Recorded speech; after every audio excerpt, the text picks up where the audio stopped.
Hello friends, आप सभी का अपने HDS ट्यूटोरियल पर स्वागत है। तो अगला वीकली टेस्ट आप लोगों का 15 जनवरी को है। प्रोजेक्ट रेल वीकली टेस्ट 15 जनवरी को है। क्लास 8 का 15 जनवरी को हिंदी और मैथ का टेस्ट होगा। तो इस वीडियो में मैं आप लोगों को हिंदी का वेरी वेरी इंपॉर्टेंट क्वेश्चन बताने वाला हूं। सभी क्वेश्चन का आप लोग याद कर लीजिएगा और वीडियो को अपने सभी दोस्तों के साथ शेयर भी कर दीजिएगा। चैनल को सब्सक्राइब कर लीजिएगा। मैथ का भी मैं आप लोगों के लिए अपलोड कर दूंगा। नीचे डिस्क्रिप्शन में आपको मैथ का वीडियो मिल जाएगा, ठीक है। जब अपलोड करूंगा तब अगले 1 से 2 दिन में अपलोड कर दूंगा। 15 तारीख से पहले अपलोड कर दूंगा और 15 तारीख से पहले और एक सेट आप लोगों के लिए अपलोड करूंगा। उसे देखना मत भूलिएगा। वो question very very very very very important question रहता है। उसे आप लोग अच्छी तरीके से पढ़ लीजिएगा। दोनों ये वाला वीडियो और फिर नेक्स्ट जो अगला सेट आएगा उसे भी देख लीजिएगा। तो आराम से आपका 40 आउट ऑफ 40 वीकली टेस्ट में आ जाएगा। 1 नंबर भी नहीं कटेगा, ठीक है। और आप लोगों का बोर्ड एग्जाम लगभग मार्च में होगा। क्लास 8 का बोर्ड एग्जाम के लिए मैं इंपॉर्टेंट क्वेश्चन अपलोड करने वाला हूँ। चैनल को सब्सक्राइब कर लीजिएगा, फायदे में रहिएगा। तो चलिए हम लोग बढ़ते हैं क्वेश्चन की ओर। देखिए हमारा क्वेश्चन आप लोगों को पता होगा 10 MCQ क्वेश्चन आता है और 5 सब्जेक्टिव क्वेश्चन आता है।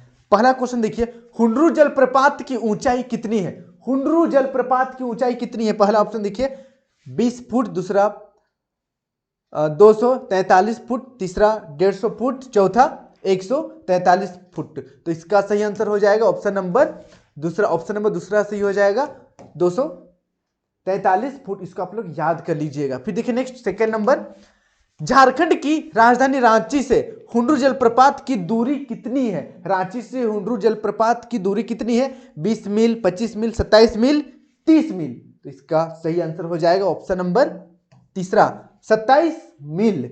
इसको भी आप लोगों को याद कर लेना है, मोस्ट इंपोर्टेंट क्वेश्चन है।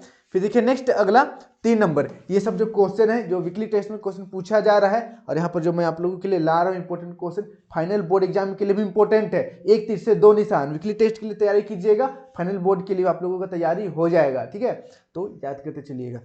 3 नंबर देखिए, हुंडरू जल प्रपात, हुंडरू का जलप्रपात पाठ के आधार पर मैदानों की छाती किसने चीरी है? हुंडरू का जलप्रपात पाठ के आधार पर मैदानों की छाती किसने चीरी है? पहला ऑप्शन है बलखाती लहरें ने, दूसरा बलखाती नदियों ने, तीसरा पहाड़ों ने और चौथा सागर ने। तो इसका सही आंसर हो जाएगा ऑप्शन नंबर दूसरा, बलखाती नदियों ने। बलखाती नदियों ने मैदानों की छाती चीरी है।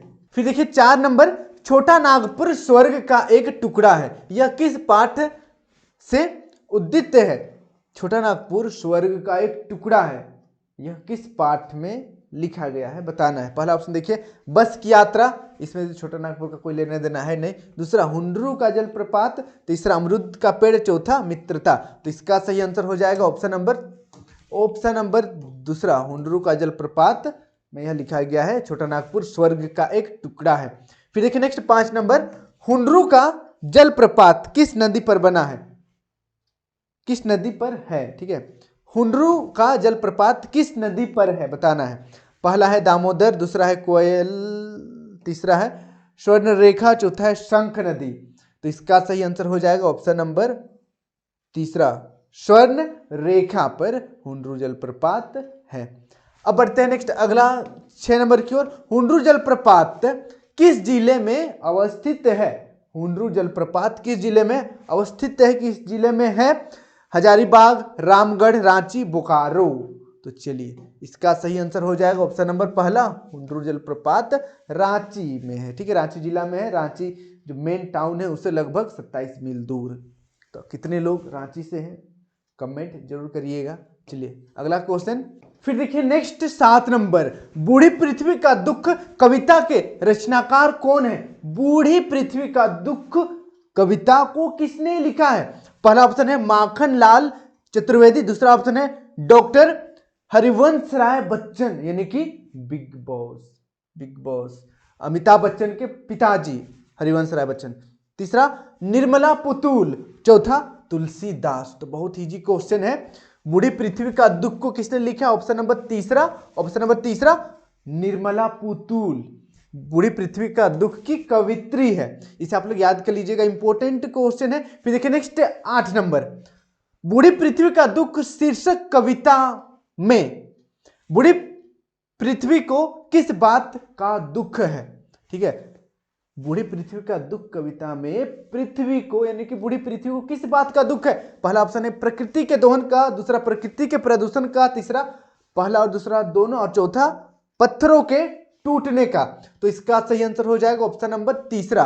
ऑप्शन नंबर तीसरा बिल्कुल सही हो जाएगा। प्रकृति के दोहन का भी दुख है, प्रकृति के प्रदूषण का भी दुख है। ऑप्शन नंबर तीसरा, पहला दूसरा दोनों सही हो जाएगा। फिर देखिए नेक्स्ट 9 नंबर, बूढ़ी पृथ्वी का दुख कविता में कवित्री किससे प्रश्न पूछ रही है। बूढ़ी पृथ्वी का दुख कविता में कवित्री यानी कि निर्मला पुतुल किससे प्रश्न पूछ रही है। पहला ऑप्शन है पृथ्वी पर रहने वाले जानवरों से, दूसरा ऑप्शन है पृथ्वी पर रहने वाले प्रत्येक व्यक्ति से, तीसरा ऑप्शन है पृथ्वी पर निवास करने वाले पक्षी से, चौथा ऑप्शन है पृथ्वी पर रहने वाले जलचर प्राणी से। तो इसका सही आंसर हो जाएगा ऑप्शन नंबर दूसरा, पृथ्वी पर रहने वाले प्रत्येक व्यक्ति से प्रश्न पूछ रही है। फिर देखिए नेक्स्ट अगला 10 नंबर का क्वेश्चन है, पहाड़ का सीना क्यों दहलता है। पहाड़ का सीना क्यों दहल उठता है। तो इसका उत्तर देखिए, पहाड़ पर चढ़ने से, दूसरा ऑप्शन है पहाड़ पर वृक्ष उगने से, तीसरा पहाड़ को तोड़ने के लिए विस्फोटक से, चौथा पहाड़ के खिसकने से। तो इसका सही आंसर हो जाएगा ऑप्शन नंबर तीसरा, पहाड़ को तोड़ने के लिए विस्फोटक से पहाड़ का सीना दहल उठता है। ओ माय गॉड, क्योंकि बड़ा बड़ा ब्लास्ट होता है, विशाल विशाल चट्टानों को हूल दाग कर फोड़ा जाता है, ब्लास्ट किया जाता है, तो इससे पहाड़ का सीना दहल उठता है। तो ये सभी ऑब्जेक्टिव क्वेश्चन है, इंपॉर्टेंट है, आप लोग याद कर लीजिएगा, बोर्ड एग्जाम के लिए भी, वीकली टेस्ट के लिए भी इंपॉर्टेंट है। अब हम लोग कुछ सब्जेक्टिव क्वेश्चन देख लेते हैं। ठीक है, 5 सब्जेक्टिव क्वेश्चन आप लोगों से पूछा जाएगा वीकली टेस्ट में। देखिए पहला क्वेश्चन, पहाड़ का सीना क्यों दहलता है। अभी मैंने बताया विस्फोटक पदार्थ से। ठीक है, देखिए तो इसका उत्तर, पहाड़ का सीना पहाड़ को तोड़ने के लिए किए गए विस्फोटों से दहलता है। पहाड़ को तोड़ने के लिए जो विस्फोट किया जाता है उससे पहाड़ का सीना दहल उठता है। फिर देखिए नेक्स्ट सेकंड नंबर, कवित्री को किसके आदमी होने पर संदेह है। देखिए कवित्री को किसके आदमी होने पर ही संदेह है। इसका उत्तर, कवित्री को पृथ्वी की चिंता न करने वाले लोगों के आदमी होने पर संदेह है। कवित्री को संदेह है, अगर कोई व्यक्ति पृथ्वी के बारे में नहीं सोच रहा है, पृथ्वी की चिंता नहीं कर रहा है, पृथ्वी को प्रदूषित कर रहा है, तो कवित्री सोच रही है, कवित्री को संदेह कि क्या वह आदमी है। अगर आदमी है तो उसके पास दिमाग तो होगा, दिमाग है तो वह यूज क्यों नहीं कर रहा है, पृथ्वी के बारे में क्यों नहीं सोच रहा है। ठीक है, सब लोग पृथ्वी के बारे में सोचना शुरू कर दीजिए। पृथ्वी अगर एक बार डिस्ट्रॉय हो गया, कुछ प्रदूषित हो गया, बहुत दिक्कत है। फिर देखिए नेक्स्ट 3 नंबर, बूढ़ी पृथ्वी को किस बात का दुख है। बूढ़ी पृथ्वी को किस बात का दुख है, ये हमने एमसीक्यू में भी देख लिया है। बूढ़ी पृथ्वी को प्राकृतिक संसाधनों बूढ़ी पृथ्वी को प्राकृतिक संसाधनों के अत्यधिक दोहन एवं बढ़ते हुए पर्यावरण प्रदूषण का दुख है। ये भी इंपॉर्टेंट है, याद कर लीजिएगा। अगला क्वेश्चन बढ़ते हैं हम लोग 4 नंबर, सेकंड लास्ट क्वेश्चन। देखिए, एक और पृथ्वी अपने कोर्स को उगल रही है तो वह कोयला बनकर लोगों के घरों में सोना ला रहा है। भाव स्पष्ट करें। तो इसका उत्तर देखिए, इस पंक्ति के माध्यम से लेखक कहना चाहता है कि झारखंड की धरती खनिज संसाधनों से समृद्ध है। लोहा, बॉक्साइट, अभ्रक, तांबा, चूना पत्थर आदि से तो झारखंड का खजाना भर ही रहा है, साथ ही कोयले की यहाँ इतनी प्रचुरता है कि इसके माध्यम से लोग भी सुखी संपन्न हो रहे हैं। तो इसे आप लोग याद कर लीजिएगा, इंपॉर्टेंट है, 1 2 3 4 5 लाइन का ही है, याद कर लीजिएगा। फिर देखिए नेक्स्ट 5 नंबर हमारा लास्ट क्वेश्चन है। 5 नंबर देखिए, छोटा नागपुर के बारे में आप क्या जानते हैं? झारखंड से इसका क्या संबंध है? छोटा नागपुर के बारे में आप क्या जानते हैं? झारखंड से क्या संबंध है?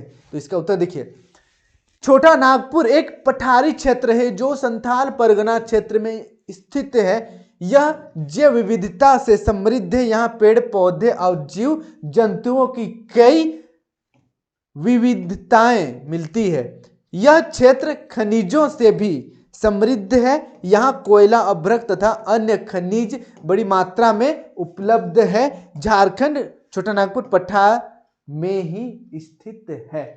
तो ये है सब्जेक्टिव और ऑब्जेक्टिव वीकली टेस्ट 15 जनवरी का। अच्छी तरीके से आप लोग याद कर लीजिएगा सभी क्वेश्चन को, और जल्दी में आप लोगों के लिए मैथ का भी इंपॉर्टेंट क्वेश्चन अपलोड कर दूंगा। चैनल को सब्सक्राइब कर लीजिएगा, वीडियो को अपने सभी दोस्तों के साथ शेयर कर दीजिएगा ताकि उन्हें भी इस वीडियो का लाभ हो सकेगा। आज के लिए इतना ही। Thank you for watching video. जय हिंद, जय भारत।